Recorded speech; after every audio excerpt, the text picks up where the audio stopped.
नमस्कार सभी शिक्षक साथियों, आप सभी का वेलकम मेरे यूट्यूब चैनल राज 2025 में। आप सभी के लिए एक बहुत ही इम्पोर्टेंट न्यूज़ इस वीडियो में आपको मिलने वाली है, जिसमें सारा दर्पण पर स्टाफ विंडो में जो हम लीव लेते हैं, जिसके अंदर हमारी अटेंडेंस होती है, उस अटेंडेंस में आपको लीव किस तरह से लेनी है, क्या क्या प्रॉब्लम फेस हो सकती हैं, उनका सॉल्यूशन क्या है, वो सब इस वीडियो में आपको मिलने वाला है। तो चलते हैं। सबसे पहले फर्स्ट क्वेश्चन है हमारे पास में,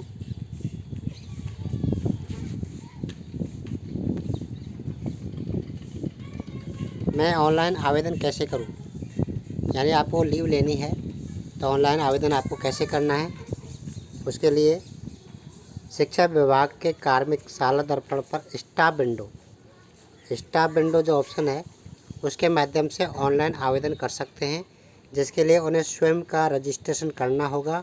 स्टाफ लॉगिन के माध्यम से स्वयं के मोबाइल पर प्राप्त यूजर आईडी व पासवर्ड डालकर आवेदन टैब में अवकाश हेतु आवेदन द्वारा कर सकते हैं। आपको स्टाफ विंडो पर रजिस्ट्रेशन करना होगा और रजिस्ट्रेशन करने के बाद आपको जो यूजर आईडी और पासवर्ड मिलेगा, उसके द्वारा आप स्टाफ विंडो का जो लीव अटेंडेंस आवेदन अवकाश का जो आवेदन का वो है, उसमें जाकर के आवेदन करना होगा। नेक्स्ट, मैं किस किस प्रकार के अवकाश हेतु आवेदन कर सकता हूँ या कर सकती हूँ? राजस्थान सेवा नियमों के तहत सभी प्रकार के अवकाश तथा आकस्मिक रूपांतरित मातृत्व पितृत्व संतान पालन अध्ययन अवैतनिक संवैतनिक अवकाश हेतु सालदर पोर्टल के माध्यम से ऑनलाइन आवेदन कर सकते हैं। यानी कि ये सभी प्रकार के आवेदन आप कर सकते हैं। फैक्ट नंबर थर्ड, मैं या मेरे द्वारा किए गए आवेदन की स्वीकृति अथवा अस्वीकृति की स्थिति मुझे कैसे ज्ञात हो? यानी कि मेरा जो आवेदन है वो स्वीकृत कर लिया गया है या उसको अस्वीकृत कर लिया गया है, वो मुझे कैसे पता लगे? तो आपको क्या करना है? कुछ नहीं करना। कार्मिक अपने यूजर लॉगिन से अवकाश हेतु आवेदन के स्टेटस टैब में अपने आवेदन की स्थिति यथा स्वीकृत, निरस्त, संशोधित, विचाराधीन देख सकता है। संस्था प्रधान अथवा पीओ द्वारा उपरोक्त में की गई किसी भी प्रकार की क्रिया स्टेटस में प्रदर्शित होगी। तो आपको स्टेटस में जाकर के सब कुछ चेक कर लेना है। नेक्स्ट फैक्ट है आपका, कार्मिक द्वारा ऑनलाइन आवेदन करने के बाद अवकाश स्वीकृति अथवा अस्वीकृति कार्रवाई किसके द्वारा की जानी है? तो ये आपको मालूम होना चाहिए कि जो संस्था प्रधान होता है विद्यालय का, उसके द्वारा स्वीकृति, निरस्त, संशोधित, विचाराधीन किया जा सकेगा। राजकीय प्राथमिक, उच्च प्राथमिक, माध्यमिक व उच्च माध्यमिक विद्यालयों के कार्मिकों के अवकाश आवेदनों का निस्तारण संबंधित विद्यालय के संस्था प्रधान द्वारा किया जा सकेगा तथा पीओ विद्यालय द्वारा स्वयं के विद्यालय के साथ साथ अधीनस्थ विद्यालय कार्मिकों के आवेदन भी निरस्त किए जा सकेंगे। तो ये संस्था प्रधानों के द्वारा या पीओ के द्वारा होता है। इसमें आपको इस तरह से pending, proceed, rejected, cancelled, all application इस तरह से शो होगा आपका टैब के अंतर्गत।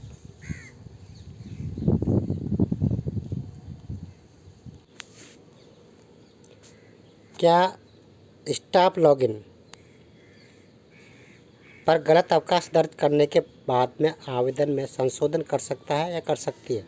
हाँ, यदि किसी कार्मिक ने गलत अवकाश का कारण, गलत अवकाश का प्रकार या गलत अवकाश का दिनांक अथवा गलत दर्ज कर अवकाश हेतु आवेदन कर दिया गया है, तो स्टाफ लॉगिन में एडिट बटन के माध्यम से पुनः आवेदन को स्वयं संशोधित कर सकेंगे।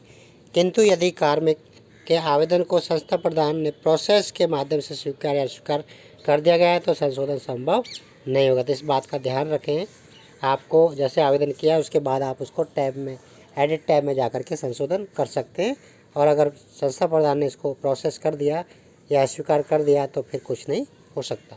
कार्मिक के दैनिक उपस्थिति साल दर्पण पर कहाँ भरी जाएगी? विद्यालय लॉगिन के स्टाफ टैब में स्टाफ अटेंडेंस द्वारा दैनिक उपस्थिति भरी जा सकेगी, जिसके लिए संस्था प्रधान या पीओ होंगे। दैनिक उपस्थिति के दिशा निर्देश व मैनुअल पूर्व में जारी कर दिए गए हैं। अमुक दिनांक की उपस्थिति उसी कार्य दिवस को भरी जा सकेगी, यानी जिस दिन प्रेजेंट होगा उस दिन प्रेजेंट होगी। किसी कार्य दिवस को विद्यालय खुलने के समय से पूर्व ही उपस्थिति दर्ज नहीं हो सकेगी। विद्यालय पीओ द्वारा उपस्थिति दर्ज होने पर हरे रंग का सही का निशान प्रदर्शित होगा। नेक्स्ट,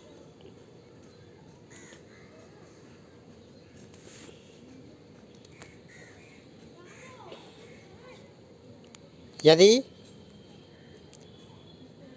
किसी कार्मिक ने ऑनलाइन अवकाश हेतु आवेदन नहीं किया है तो उपस्थिति किस प्रकार दर्ज होगी। मान लो किसी कार्मिक ने जल्दी में या फिर अचानक छुट्टी की आवश्यकता हो गई और उसने छुट्टी ऑनलाइन नहीं की, तो क्या किया जाएगा।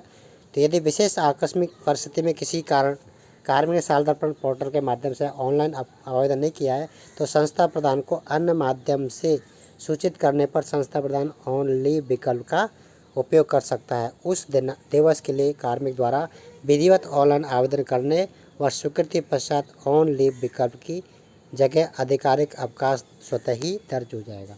यानी कि उस दिन की बाद में जब भी वो लीव करेगा ऑनलाइन तो उसका ऑटोमेटिक ही हो जाएगा। नेक्स्ट,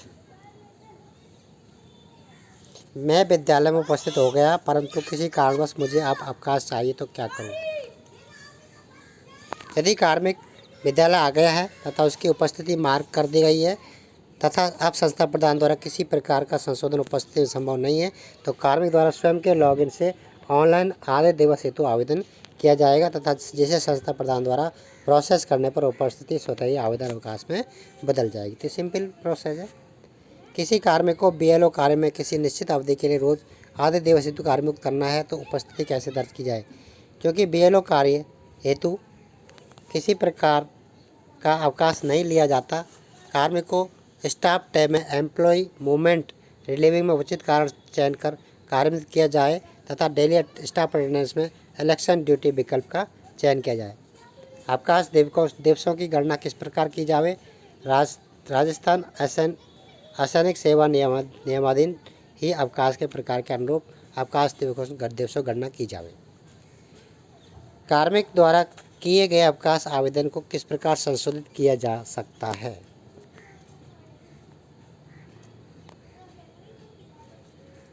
कार्मिक द्वारा किए गए आवेदन को संस्था प्रधान प्राथमिकता अथवा उपादेयता के आधार पर कम ज़्यादा कर सकता है। उदाहरण के लिए किसी कार्मिक ने 5 जनवरी 2020 से 15 जनवरी 2020 तक 10 दिवस के लिए आवेदन दिनांक 3 जनवरी 2020 को ऑनलाइन कर दिया, किंतु विद्यालय में कार्य अधिकता अथवा अन्य किसी कारण से उक्त दिनांक को प्रोसेस किया जाना संभव नहीं है तो स्वविवेक से अवकाश की अवधि कम कर सकता है। बिना प्रोसेस किए अवकाश स्वीकृत नहीं किया जा सकेगा तथा जब तक संस्था प्रधान द्वारा कार्मिक के अवकाश आवेदन पर कोई क्रिया नहीं होगी कार्मिक को नियमित उपस्थिति देनी होगी।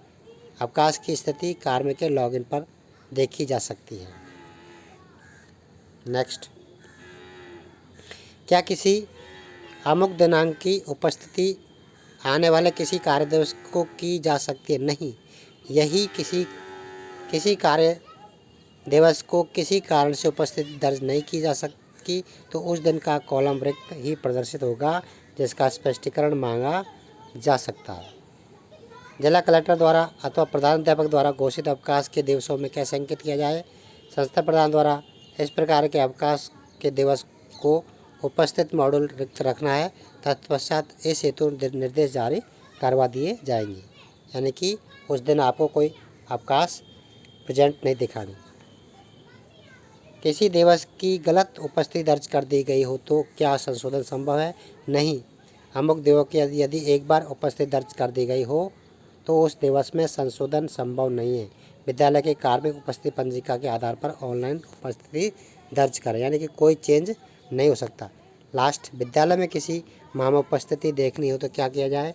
साल दर्पण द्वारा विद्यालय लॉगिन पर स्टाफ डेली अटेंडेंस रिपोर्ट में माहवार प्रत्येक दिवस की उपस्थिति प्रदर्शित होगी। तो ये कुछ फैक्ट थे जो आपको साला दर्पण पर अटेंडेंस जो है, उपस्थिति मॉड्यूल जो है, उसमें उपस्थिति किस तरह से करनी है और आपको स्टाफ लॉगिन विंडो से उपस्थिति जो आपकी CL है, अवकाश है, वो कैसे लेनी है, वो सारा यहाँ पर आपको बताया गया है। तो अगर आपको जानकारी अच्छी लगी तो ज़रूर शेयर करें ज़्यादा से ज़्यादा आपके स्टाफ साथियों तक। और अगर इस चैनल पर आप नए तो प्लीज़ चैनल को सब्सक्राइब कर लें। Thank you.